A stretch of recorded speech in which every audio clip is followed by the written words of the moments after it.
Onassis Foundation.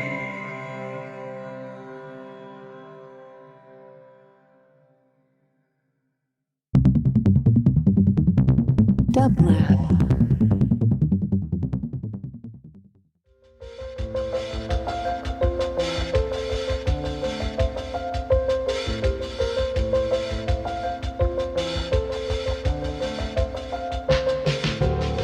Welcome to the Quarantine Tapes, a daily podcast from Onassis LA and Dublab. Hosted by Paul Holdengräber, this series chronicles shifting paradigms in the era of social distancing.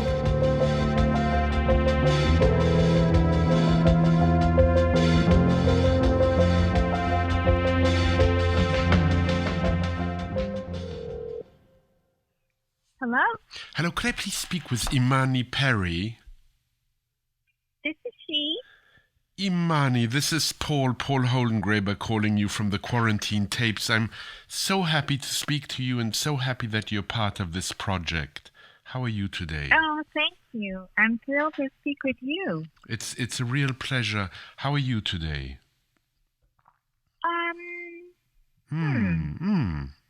That's a great question. It's a question which is so different now than maybe 3 months ago. Absolutely. I mean, I feel simultaneous kind of enormous gratitude to be well and to have everyone in my family be well and, safe, relatively speaking, and then also the kind of fear and I think collective grief that we're experiencing, both for people, but also for all of these taken for granted aspects of daily life. And so, it's just there's this constant, complicated mix of emotions. Not one thing and not another, but a real mixture. Right. Yeah. How are you? Collective grief. Mm-hmm. What do you mean by that?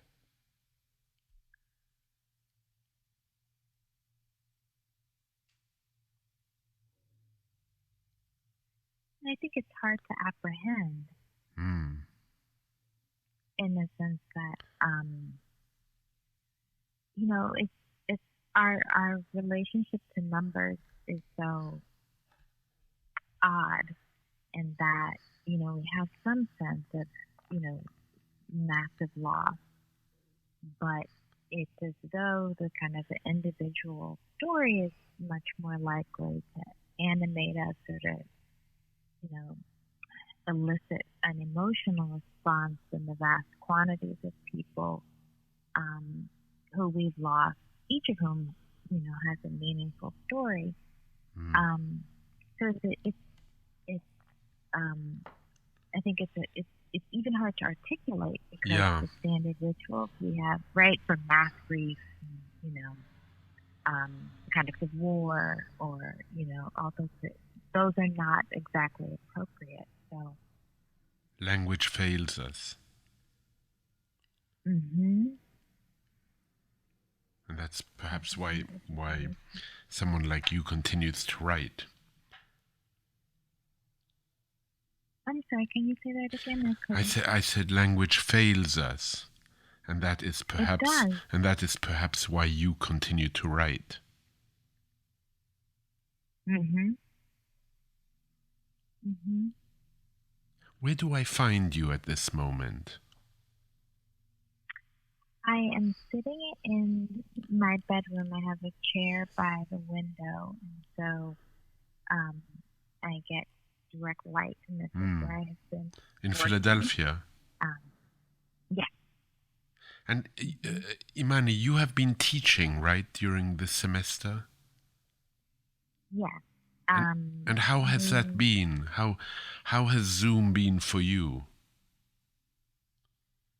I think it was difficult because there's all these kind of nonverbal and subtle ways that I think a classroom, and it's classroom, but you nurture the classroom, but we nurture each other. And this was a moment where there's all these kind of aspects of historian that are deprived, right? Because we're all through a computer screen, and also for the students, a significant amount of sadness and immediate loss, right? So there's both the seniors who are thinking, oh, I won't graduate, but then also the kind of immediate loss of community, some of them are family members of friends. And so emotionally, teaching online was a difficult experience because so many of the good aspects of teaching were deprived. But I also was sort of found myself in taking the readings with almost a sort of fresh eyes, and the stakes of a lot of the questions that we try to raise in class about justice, about liberation, all these ideas, they were heightened in the moment. Really, heightened because of the moment. And this brings me, Imani, to something that I loved you said about reading some years ago, not long ago, and in your estimation, too late, had you known what you were about to read, which is Saramago's Blindness. You said he transformed my conceptions of both the political and psychological novel. And I'd love you to say more. How so? And in this particular moment, how does that book, which you read late in life, strike you? Yes. Oh, it's I mean, it's harrowing, right? Yeah, I knew this question is not a simple one, and I love all the pauses we have. Mm-hmm. Yeah, they're thick with meaning. I mean, so the novel. I mean, in part, it's about a plague, and so there's something very immediately kind of resonant. But then also, what the question about sort of what becomes of us in an experience of not just extreme vulnerability, but having the known world shift dramatically, right? And I think of that, the sort of the disability of blindness as a plague in that novel. In a sense, it feels metaphoric for what we're experiencing. This is unprecedented in so many ways, and we don't know what the end is, and we don't even really, there's modeling, but we don't know what the middle is. Right. And all of that happening, I think, is the kind of underlying anxiety that I felt all the way through the novel, the exploration of sort of what it does, what the experience of that plague does to character, and the prospect of intimacy, and the sort of not knowing what will unfold at that emotional space. I think is resonant, and probably we should be thinking of it as instructive. Which other books are helping you through this period, think through this period, and because in saying what you said about Saramago, I got the impression, I think it is a correct perception, I hope, that books can have an enlightening effect on understanding our present. Yes. And which ones would you? What does Imani tell us now that we must read that might help us a little bit? That's interesting.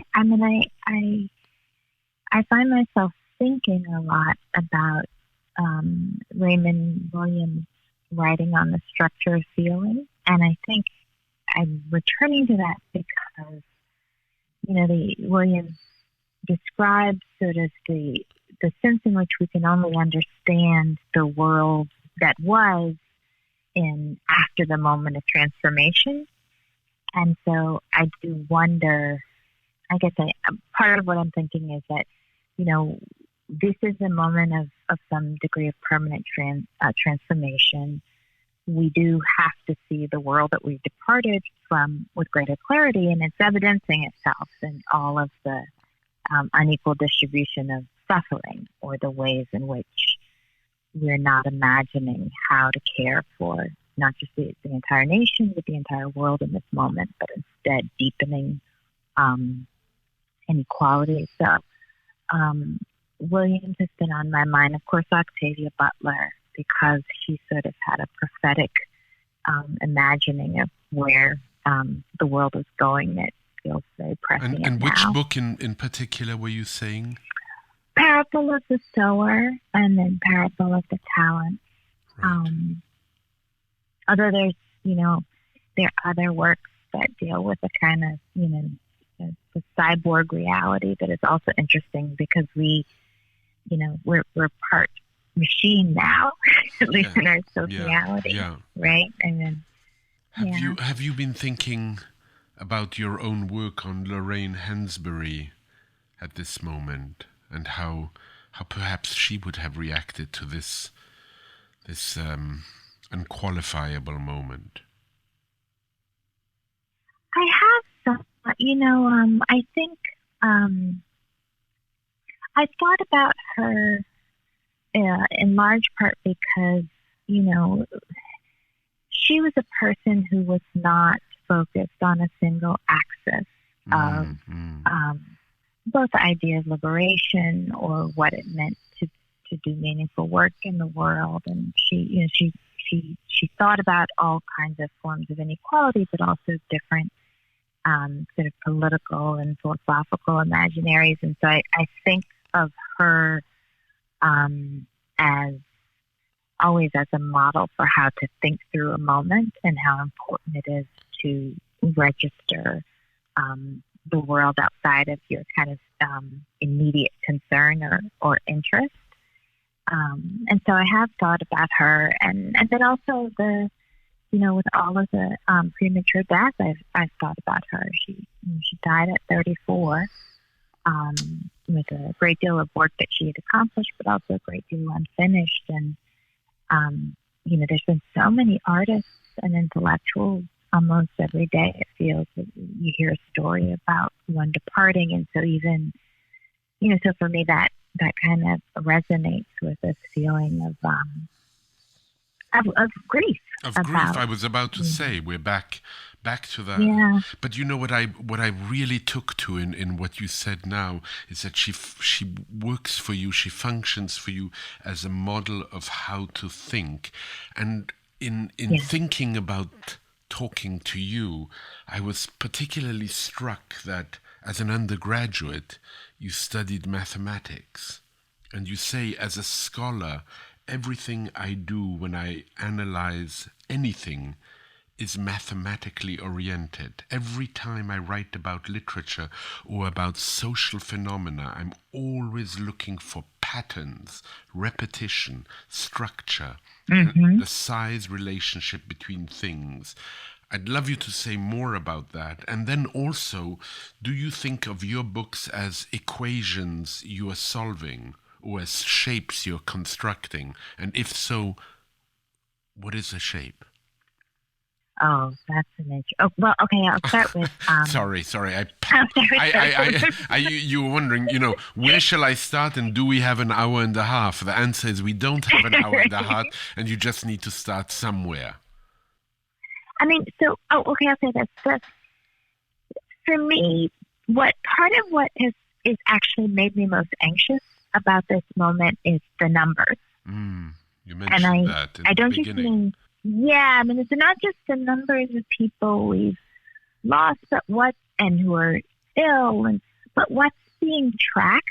For me, sort of given the reality that there's different rates of testing and different degrees of access to medical care and different sort of willingness to make oneself vulnerable. For example, for the dangers of someone who's undocumented who may have COVID feeling anxious about going to the hospital or something like that. And so you get these sort of numbers that come across our screens, whether they're TV screens or computer screens again and again. And it's very hard to puzzle through the relationship between them. And so for me, it creates an anxiety about sort of not even really sort of being able to make a careful diagnosis of, and for someone who thinks of I think for all of us who think of the work that we do as somehow being meaningful for the world, there's a comfort in feeling like you can make certain kinds of diagnostics, right? And this feels very much out of my grasp, and that actually is for me maybe the most uncomfortable part, right? I know things are bad, but it's hard to know how or what will unfold, and it is the absence of sort of knowing that everything is being tracked in a similar way. And in terms of your thinking about literature and thinking about it with the background of an interest that you abandoned in terms of studying because you studied literature, but it remained with you. And I often think of some of the writers I like best, whether it's Primo Levi, being a physicist, or whether it's Max Frisch, being an architect, or whether it is Imani having equations and the beauty of formulas, as you have said, of mathematics on your mind, and also always perhaps as a shadow. And so maybe you can talk to me a little bit about that shadow. Sure. I mean, I do think that, part of the way that, and this is sort of, it's interesting because it requires me to kind of reflect on what I'm drawn to in works of literature, not just as a critic, but as a story. We talk pretty frequently about the sort of narrative structure. I guess I'm interested in the way, and this appears in lots of different writers for me, from Baldwin to Morrison to Borges to Marquez, where the structure itself exists in a way that it allows us to see what's happening in the gaps, often of the way we recount history or we make sense of the world. And so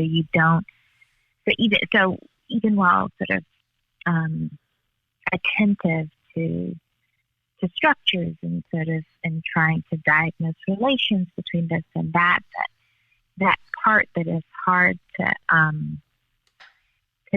describe in a tidy fashion is also a part of the work. And so I think in some sense it's both sort of the mathematical and that which feels like it's not. I mean, although of course to a certain extent everything is what is interesting to me, the structured and the organic, although the organic is always structured. But that's and I do think that's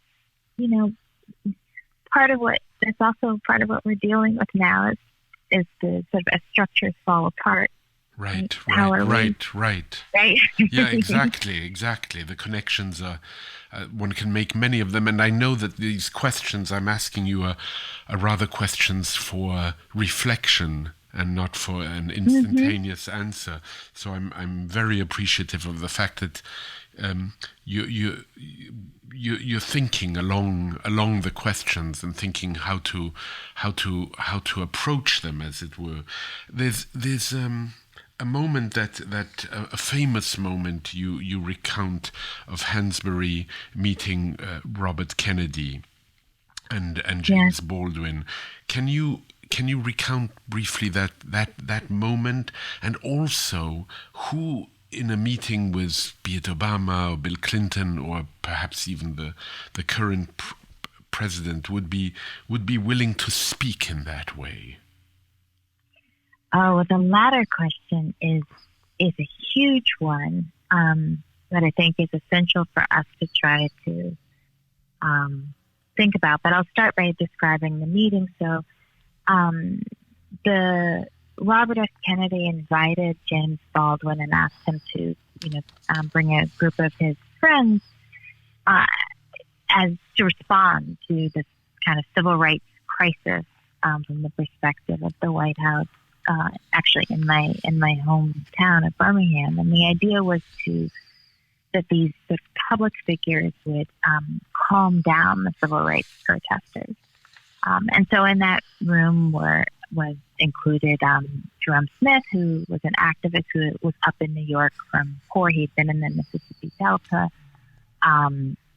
There was Rip Torn. There was Martin Luther King Jr.'s assistant, Lena Horne. And they had a sort of uncomfortable and relatively tense exchange.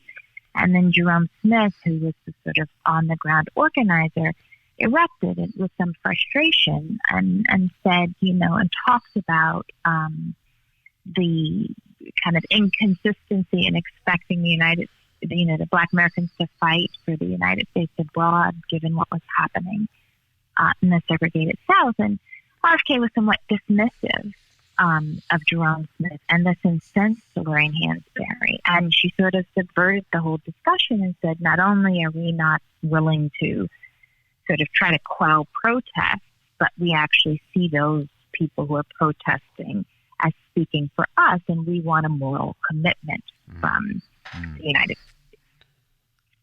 And almost immediately, really by the next morning, all of the news media talked about RFK feeling like the meeting was a failure because Hansberry walked out along and the other participants followed her. But what did happen was a shift in the national discourse, and soon thereafter, you began to see JFK speaking about civil rights in a moral framework, which really was not happening at all previously, even though it clearly was a righteous struggle. To ask that question now is about sort of what kind of person or who could occupy that space. Yes. It's so challenging because I think, one, there is less of a kind of built-in network of artists and intellectuals who have overtly embraced the idea that their commitments to truth and justice are more important than personal gain. So those were people who were, and I don't mean there's plenty of individuals who do, but there's something about having a community that bolsters those beliefs and expectations. And in the absence of it, I think what happens is, artists or writers or thinkers who stick their neck out on political issues are often left twisting in the wind alone, which would not have happened. I mean that to say that the moment is so different. I think there's less sort of collective resources for artists speaking out against injustice wherever it's found. So that's hard to imagine.